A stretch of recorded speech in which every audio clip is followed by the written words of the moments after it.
Hey everyone, welcome back to RJK English. I want to talk about a little bit today about uh, I don't know how to describe this exactly, but the mood of what you're reading or what someone is saying in English. So, poetry versus when someone is being poetic and thoughtful versus when someone is giving information. Okay, and the reason this is important is it's important to think about how is poetry um, uh, said in your country. So I know I really only know American and basically English speaking. Um, uh, I'm sorry, British and English way of speaking, and I know South Asian. Okay, because that's my interest. I study Hindi and Urdu. So in South Asia, when someone wants to say poetry, they talk like this: da da da da da, ishq par zor nahi, hey ye wo atish ghalib, and they even put their arm up like this when they speak. Jo lagaye na lagi or bajaye. They talk like this, so you know they're doing poetry because they've got their hand up and they're doing this, and it's very dramatic. And you know when they are speaking as a politician because they're put their finger up like this. I will tell you that blah blah blah blah blah. I will not stand. And you know that they're talking in this way. When they're talking factual, they're just talking directly to you. It might be a little harder for you to catch being poetic or thoughtful in English versus just relaying information. And we have different levels of this because maybe we do. You'll have to let me know. Do we have ways that we indicate it? Maybe we use our hands more when we're poetic, but I think it's a little bit understated and you might have trouble catching it. Okay, so I'm going to give some examples from my own writing and I'll read it as I would, I guess, as I would say it. It's important to see it in print to kind of get how someone is coming across and also to hear it in the voice.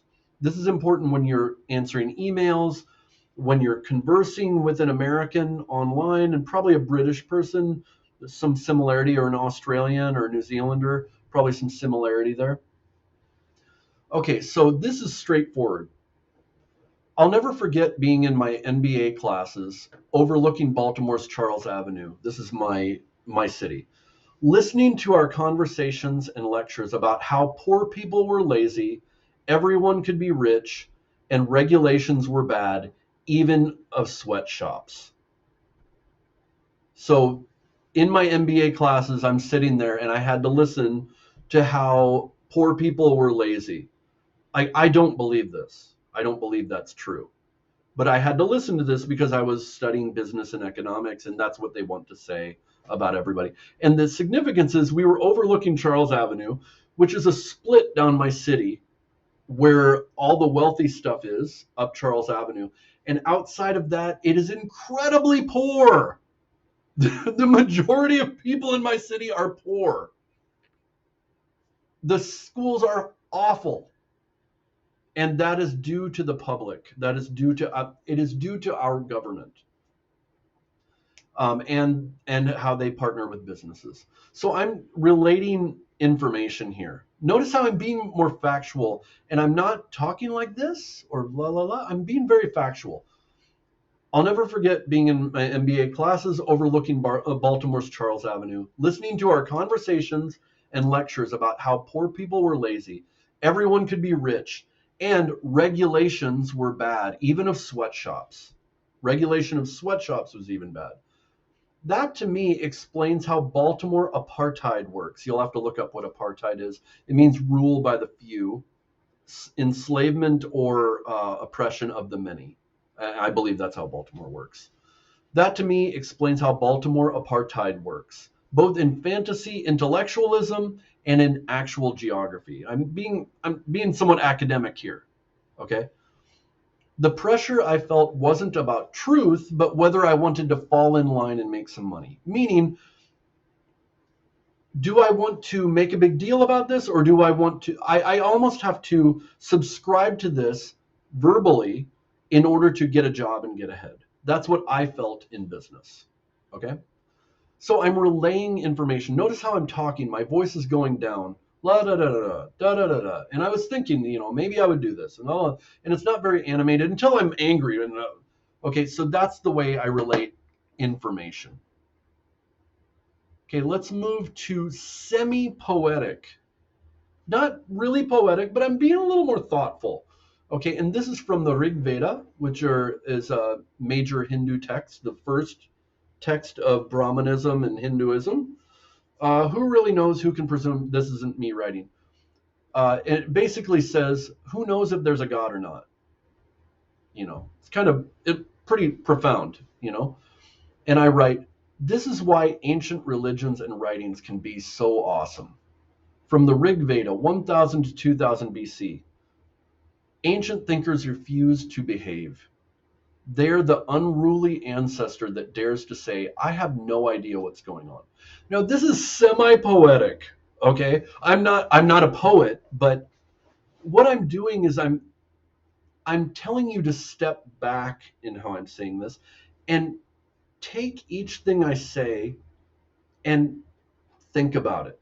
Okay, I'm not just relaying information. Even my sentence structure is kind of bad, but I'm kind of going towards the poetic here. Notice it's not just straight information. This is why ancient religions and writings can be so awesome. I'm not saying exactly why. From the Rig Veda, 1000 to 2000 BC, I'm saying this is from ancient thinkers refuse to behave. That's kind of a strange statement. Ancient thinkers refuse to behave. What does that mean? They're the unruly ancestor that dares to say, I have no idea what's going on. Meaning, you're looking back to an ancestor who's not being nice and civilized. They're just saying it directly. I have no idea what's going on. Is there a God or isn't there? I really appreciate this. That's towards poetic. Now, if you responded to me this way, well, the Rig Veda was written in 1000 BC, and they really, Hinduism, blah, blah, blah. I'm not talking facts right now.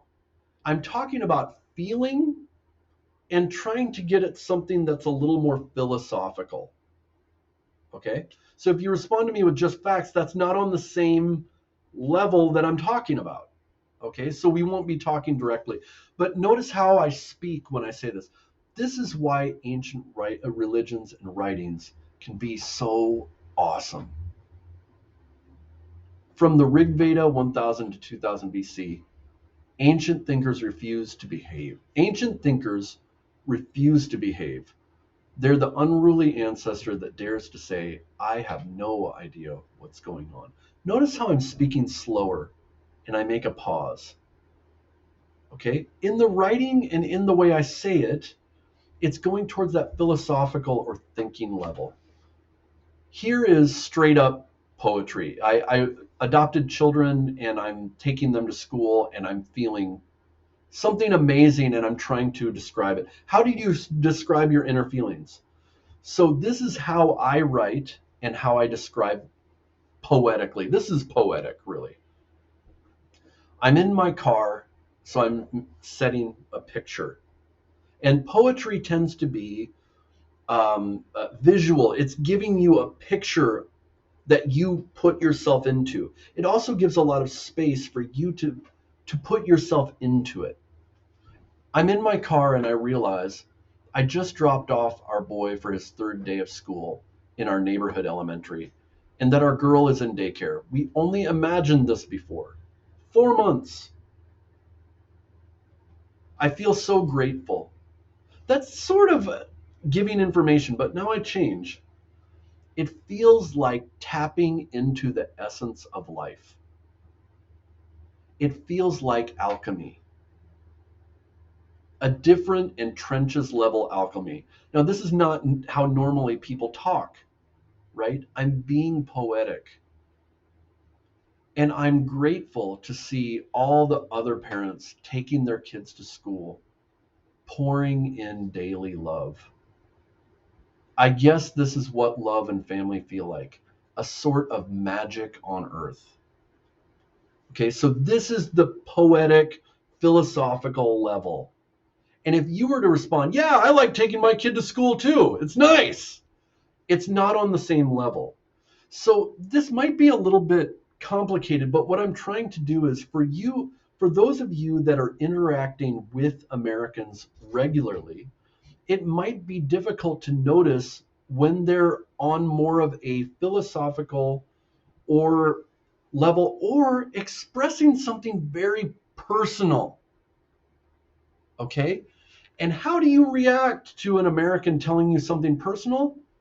You don't talk too much. You go, oh, very nice. And you sit there and if you really, it is an opportunity to connect with that person, but it might be a time to be a little quiet.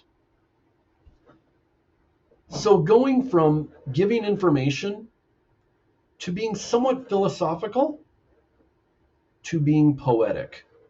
These are different ways of writing. They're also different ways of speaking. And it's important to start to watch for these in order to have a better experience with Americans, maybe at a university. And I would say British culture is somewhat along these lines as well. So I hope this is useful to you. I'll see you next time. Make sure to like and subscribe and hit the bell icon. I hope this is useful to you.